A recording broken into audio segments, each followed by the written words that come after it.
Newsmaker Sunday with Fox 10's John Hook. Thanks for joining us on Newsmaker Sunday. How many hurricanes can you have lined up in a row? I mean, we got hit with Harvey first in Houston, and now, of course, Irma in Florida and the Atlantic seaboard.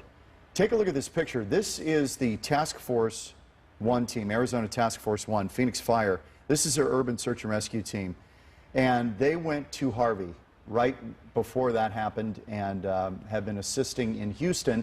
And instead of coming home, this team of 80 deployed right on to Georgia to get ready for the hit from Irma. And this is the kind of scene that they're encountering. This video from Phoenix Fire Department and from Arizona Task Force 1. Larry Subervi is a fire captain. He is a member of Task Force 1, and he is our guest this week on Newsmaker Sunday. Thanks for joining us. You're not with your mates right now. Yeah, you know, the way we get deployed is the team that's the most rescued, or the shift that's the most rescued. That's where they draw the personnel from, and then the rest of us that are here, we backfill and make sure we can still serve the citizens of Phoenix here at home. Do you wish you were there right now? Oh, absolutely. I think everybody that we train every Tuesday. This is what we prepare our whole lives for. So, of course, when something like this happens, we hope that things like this never happen, but we know that they do. And then, of course, you want to go. But the flip side of that is we get to stay home and serve the citizens of Phoenix. So it's still a win-win. Yeah. Did you play ball?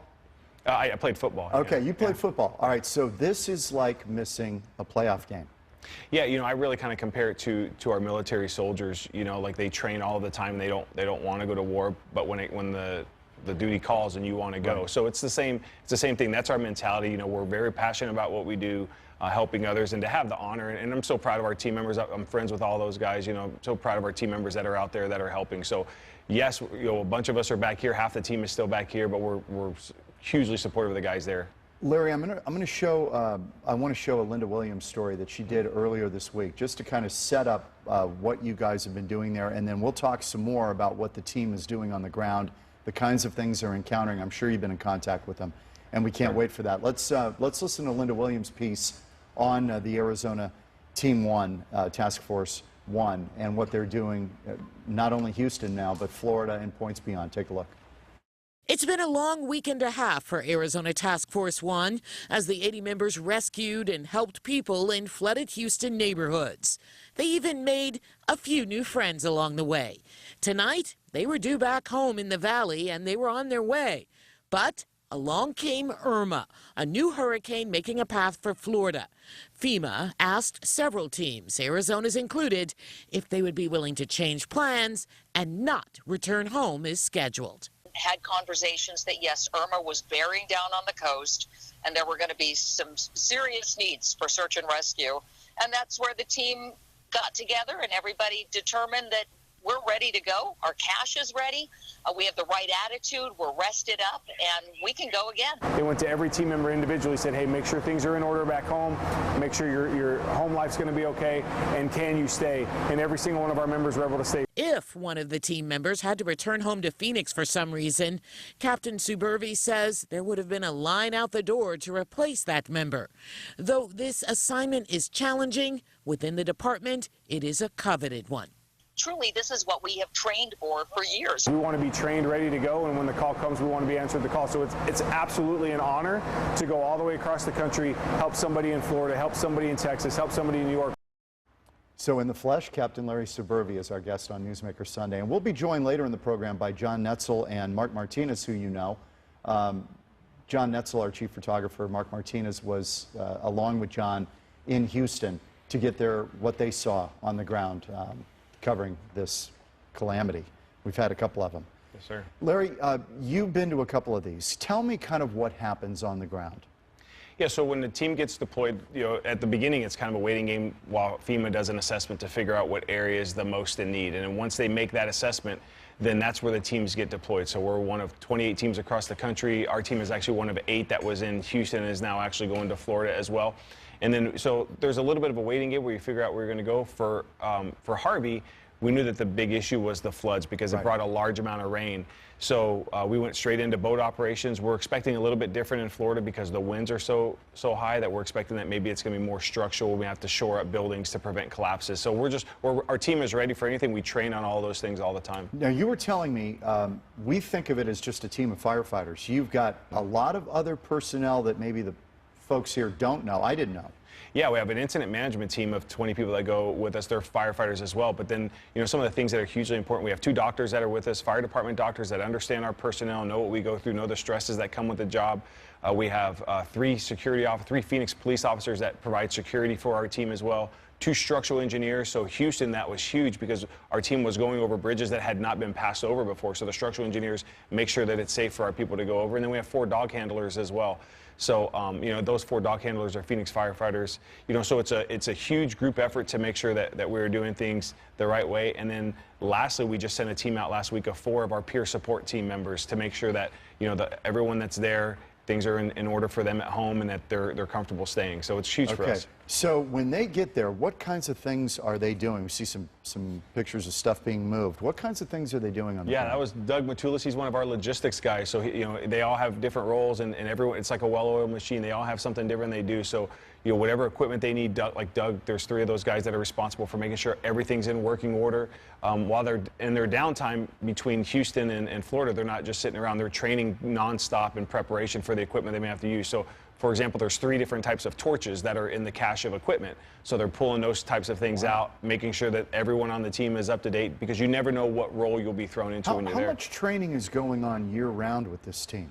Is it every week? Yeah, so our technical rescue training, which it overlaps. So the services that we're providing in Florida are the same services we provide every day to the citizens of Phoenix. So the members on our mountain rescue team are also the members that are on Arizona Task Force 1, confined space, water rescue.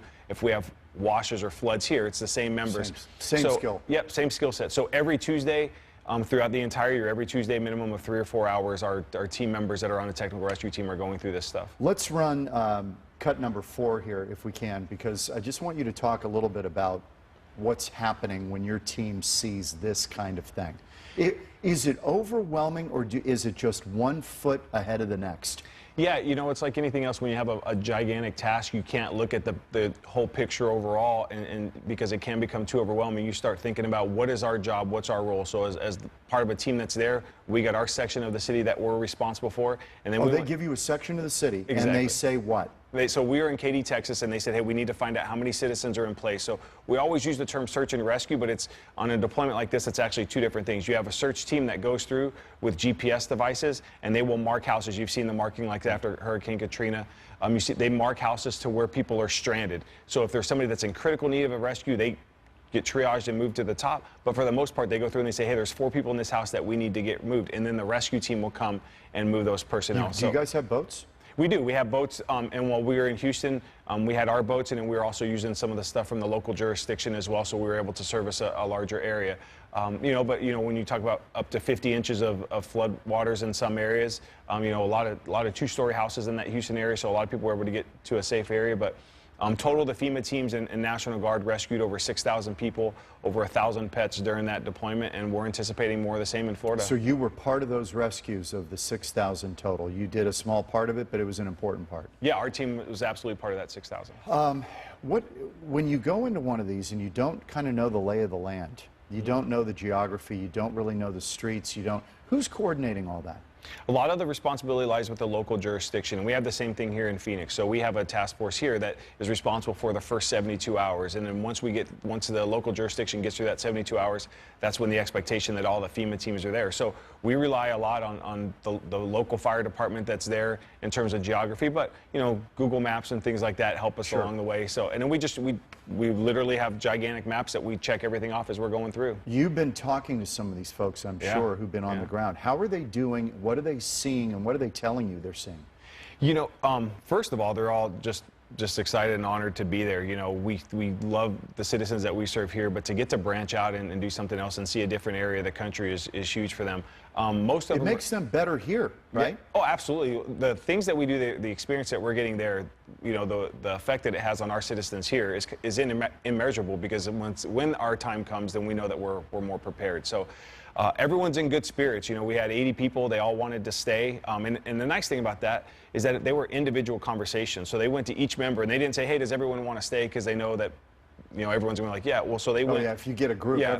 nobody wants to be the naysayer. Exactly. Right? So, you know, the time of year they were there, kids are going back to school for the first time. Spouses are at home having to handle everything. So it's a gigantic team effort by not just the fire department, but our families that are back home as well. So most of the people I talk to, they're like, hey, you know, how are things there? What's the weather like?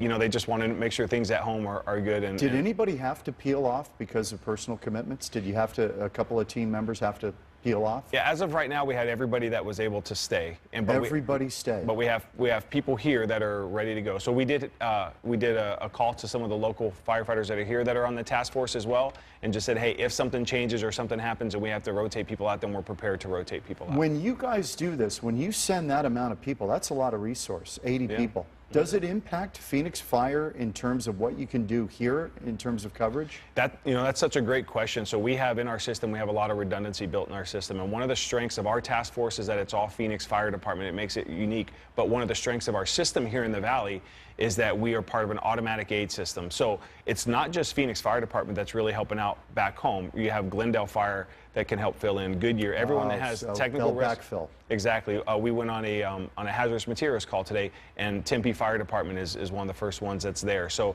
our system is set up here in the Valley that the closest truck, regardless of jurisdiction, is able to handle the emergency. And then what we have here is the 80 members that are on the task force that aren't deployed are helping backfill the positions of the guys that are deployed. Let's show a little bit of tape 4 again, cut 4, just so we can look at some of those pictures. They're just so dramatic. In these kinds of situations, when you're dealing with this kind of devastation, say the doctor's on your team, they're making sure you guys are okay, but they're probably also being used to help people who you're rescuing, right? Yeah, and you know, there's the local medical component that's there. You've seen stuff going through the American Red Cross asking for people to come help. Our doctors that are there do have the ability to help the local population if needed, but really their focus is on our 80 people to keep you guys that are there, safe. to keep us safe. You know, How dangerous is this kind of thing?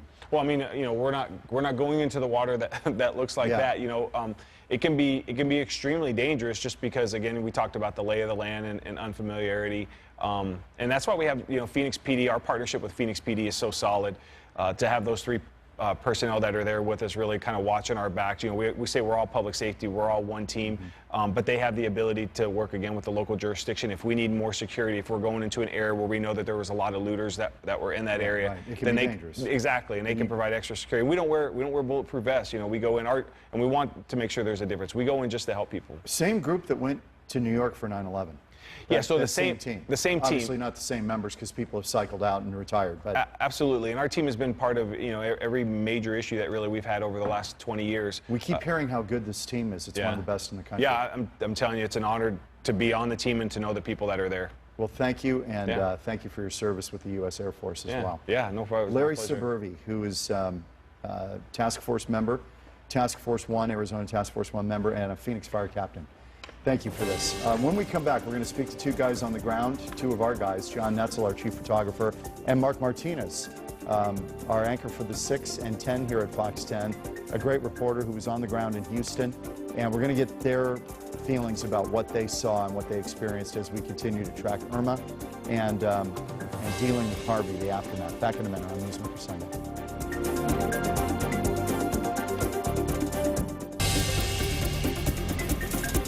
As we watch the developments with Irma, joined by Jon Noetzel, our chief photographer here at Fox 10. On the left of your screen, Marc Martinez, who you know is the anchor of the 6 and the 10 here at Fox 10. Just got back from Harvey, and you're watching some of these images come in from Irma.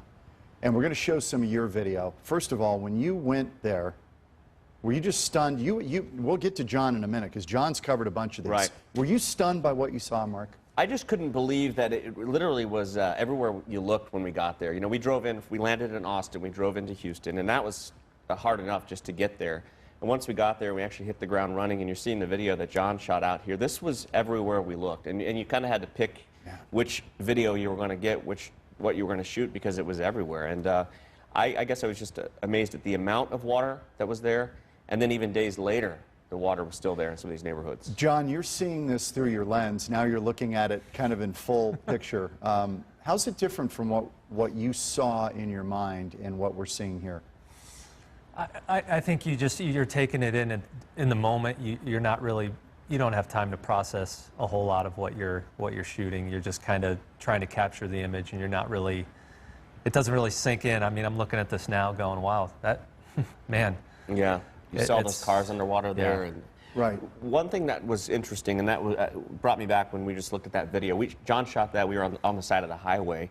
And you would expect that here, when there's things going on, we see a lot of police and fire department. They were just so stretched thin that we didn't really see them hardly at all, because they were out in neighborhoods and helping so many people. So on that stretch of freeway, there were cars coming the wrong way, because the other side was shut down, the southbound side. So that was on the northbound side. You'd have cars coming southbound in the northbound lanes.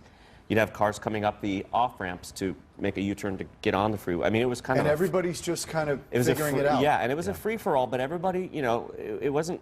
People kind of were going slow. You kind of had to. There was an order to it. There was a sense of calm to it, for sure. I mean, wow. I mean, there's only so much you can do. You can't drive through water that's that deep. I mean, you have to find ways around it. And you know, it was weird because the freeways... were pretty empty, actually. I mean, as the night wore on, there's a curfew in effect, so you saw less and less cars. By the end of our shift, our first night, there were no cars on the freeway. Let me show cut number 5. This is the Dominican Republic and Barbuda that got hit by Hurricane Irma. John, I want to go to you because you worked in Florida. You worked in Houston. You have a unique perspective, so you've covered a bunch of these. Can you describe difference between wind event, which we're seeing here, versus water event that you saw in Houston? Yeah, I mean... is one worse? Well, I mean, you know, and this is just coming from somebody who's covered storms like this, and I'm not an expert by any means, but wind, it certainly seems like there's, you know, it's like a tornado hit. I mean, you look at, it's just flat in these places. Unbelievable. Whereas water, you're dealing with, you know, flooding, rescues, that kind of stuff. You know, and the destruction takes on a whole different, you know, type. I mean, we saw houses that were flooded out. From the outside, they looked okay, but except everything from inside their house was out front. You know, so yeah, it's this. I mean, this looks like a tornado. I mean, you know. And which is scarier? You've been in both, the wind event or the water event?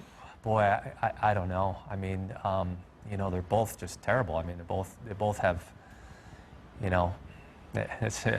I don't know. And you guys were down there to help out our affiliate in Houston, because some of the people who work at the station, you don't think about it, police, fire, news people, their families are affected. And they'd been working, by the time we got there, they'd been working for, I think, 3 days straight, 24/7. They had air mattresses set up in the TV station, and they weren't leaving. I mean, they were working around the clock. So some of them, sheer exhaustion. And also needed to check, as you mentioned, John, they needed to check on their own families and their own homes. They hadn't had a chance to do that. So we got there to kind of offer that relief. And we hit the ground running, and we were, you know, we were part of the team for sure. You guys were in hip waders most of the time, right? Right. Certainly the first day, yeah. So you are completely waterproof up to about chest high. Roughly, yeah. And we needed them because we couldn't get around there at the time. How do you keep the gear dry? Well, that was a challenge. That's for sure. Yeah. We, you know, I mean, one misstep and you could literally step into a hole. Well, we were walking in water that was, you know, up past our knees, well past our knees, and there was a curb. Yeah. You couldn't see it. I mean, it looked like you were in a river, but it was actually a city street with a curb. And so, you know, you had to walk very carefully, or you're going to go in that water. And the first day we were there, the water wasn't great, but toward the end, it was really toxic. I mean, you know, sewage and all kinds of things in there in the water.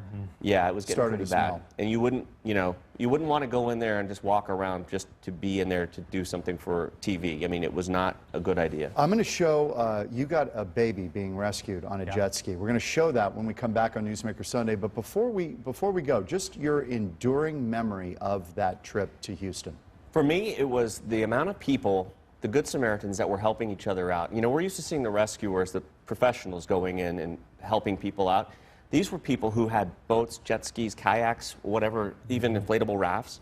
They were going into these neighborhoods, helping out people that were complete strangers, people who had decided to stay and then realized they needed out, but now it was too late. They couldn't get their car out, so they were going in and pulling these people out on their boats. They called them the Cajun Navy, a lot of them from Louisiana. Right. And that was amazing. And they were also friendly to us. Everybody there was so nice, even with what they were going through. Your enduring memory of this? That's got to be a big part of it. I mean, it just people helping each other. It didn't matter Democrat, Republican? It didn't matter who you voted for. And, Right. and you know, Mark and I talked about Boy, that that's on a the trip. switch. We said, you know, it's just amazing. I mean, it's American helping American. It didn't matter. I mean, you're helping your fellow man. And yeah, I mean, some of the images, the kid being rescued on a jet ski really stuck out in my mind. That's something you don't see every day. Right, and we're going to do that when we come back. When Yeah. we come back on Newsmaker Sunday, the rescue of this kid on a jet ski out of a flooded house. Back in a minute on Newsmaker Sunday.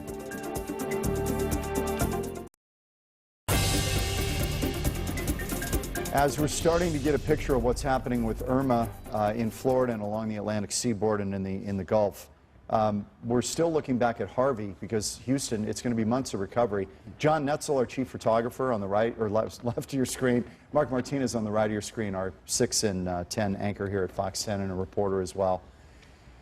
As we're watching, let's show tape number 6 if we can. As folks are, well, no, actually, we're going to see your rescue. We're going to get your rescue here. Yeah. This was in Houston. Yeah.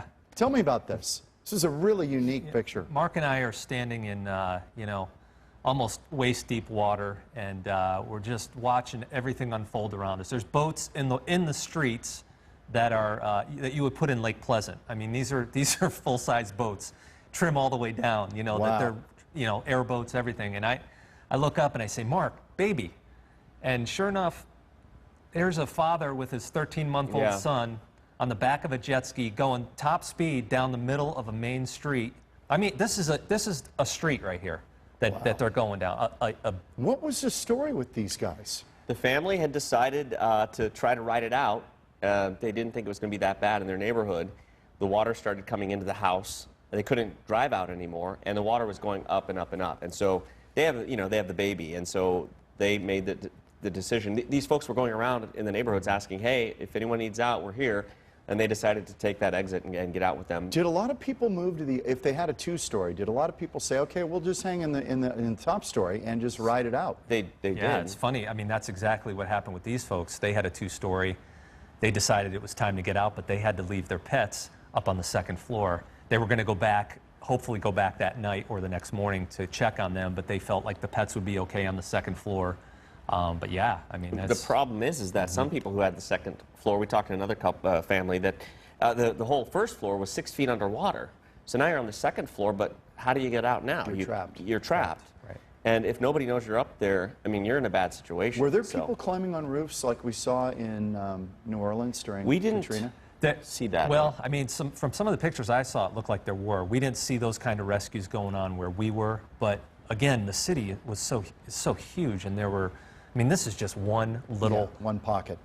This was repeated all over. All over the place. We've got 2 minutes. Tell me how quickly, this is the thing that's shocking. You see those images of the flooding, and a couple days later, a lot of the water was gone. Yeah. Well, even It's that remarkable. neighborhood we were in, when we first got there, the water was nearly impassable, for us to get through. I mean, it was a close call.